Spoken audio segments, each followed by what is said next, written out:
use, in fact, to turn into fertilizers, and it actually feeds or provides food for about half the world. And in fact, 40% of the nitrogen in our bodies actually has gone through the Haber-Bosch process. And that's a sobering thought. So it's certainly pervasive in many ways. It actually has physical properties that are similar to butane and propane, and there's something of the order of 200 million tons of it produced per year. Here's the numbers actually, because ammonia, you wouldn't believe it, but it's actually got half the heat of combustion of petrol. Okay, so here's that smelly, stinky thing. It's got half the heat of combustion, well, 40% of the heat of combustion of petrol.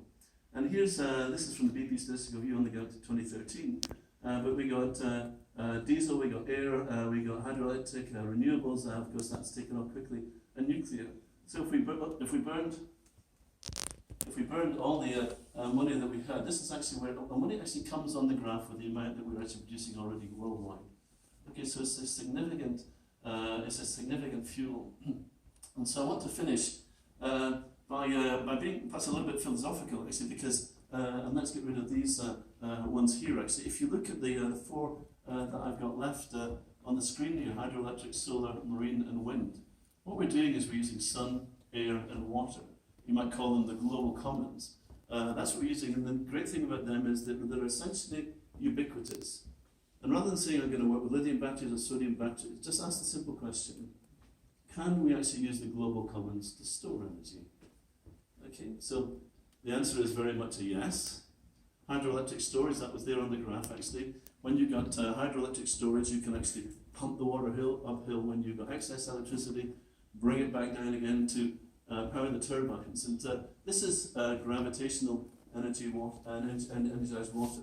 We can also talk about compressed air or liquid air storage, and that's also been talked about in terms of massive storage.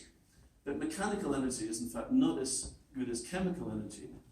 And so what we can do is we can split water, but the issue is that storing and distributing hydrogen is a very challenging thing. So the problem is we can't really store hydrogen, and yet we want to use it as an energy storage medium. And so there's a bit of a conundrum there. But if we take nitrogen from the air, and we combine it with the hydrogen that we got here, then we end up with ammonia. And I was pushing down this route. I went 3 years ago to a conference in Des Moines in Iowa, and Eddie Sturman, who's in the second row here, stood up and he was talking about ammonia combustion in internal combustion engines. And he, I would actually say without hyperbole, has reinvented the internal combustion engine by introducing the idea of digital hydraulic valves. And he actually was talking about his engines. He had a video behind him that was actually showing not sine waves that you would expect from the camshaft, but square waves, which intrigued me. And of course, the frequencies were going up and the engine noise was getting higher. And then he put up, in the middle of 5 minutes and 20 seconds into his video, it said, "Ode to Joy." And he actually, his car engine actually played music like an organ.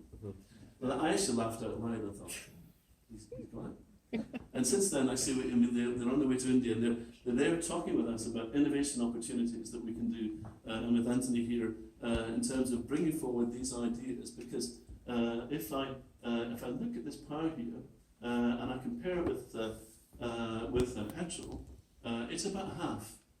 Okay, but look at the amount of oxygen that we need to take in. We need to aspirate the engine with half the amount of oxygen. So a 2-litre ammonia engine has the same power as a 2-litre petrol engine. All you need is twice the size of tank. But Eddie's, with his engines, you're getting 50% and more increased efficiency. And look, I'm a great battery enthusiast. I was there at the beginning of the lithium battery, and I think sodium batteries are absolutely wonderful. But look at the relative energy densities here.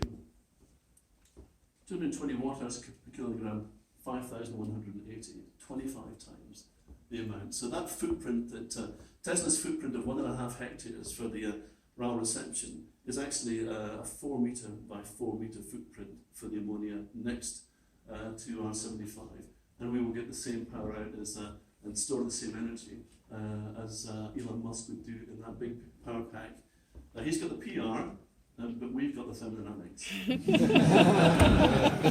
And so, here we are. So I talked about energized water, and we know about that. That's hydroelectricity, and it's just a question of the use of language chemically energized water is in fact ammonia.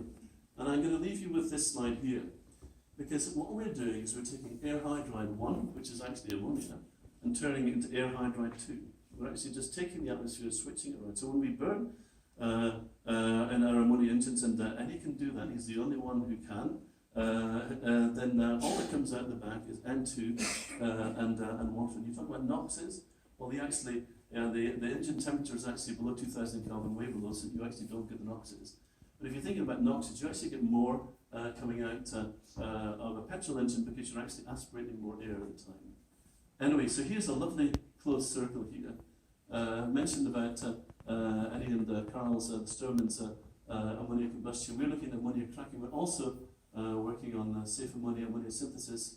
And this is my passion, and this is where I'm going. And I think we've just got tremendous opportunities. And here in Oxfordshire, I think we can move forward with some of these incredible and exciting things. And that I personally believe, and it's my personal opinion, that there on the campus we need to produce that electricity. We need to store it. There's a huge opportunity for us to be able to get all that innovation there and to grow it and develop it. And finally, of course, you use NH3 to produce food. And of course, the water that comes out the back you can use as well as clean, pure water. This actually helps us, not in terms of just helping ourselves, but helping, for example, the 18,000 villages in India that don't have power. And so I think there's a tremendous opportunity for us here, again, not just to do things for ourselves, but to take things out and and we don't have. I think the only thing that we got now is soft power, and in terms of the opportunities that we can bring out there. So I'll leave you with that, and I'm sure I've gone over time, and I thank you for your patience, and I apologise for not being able to get to the drink reception early. So thank you for your time.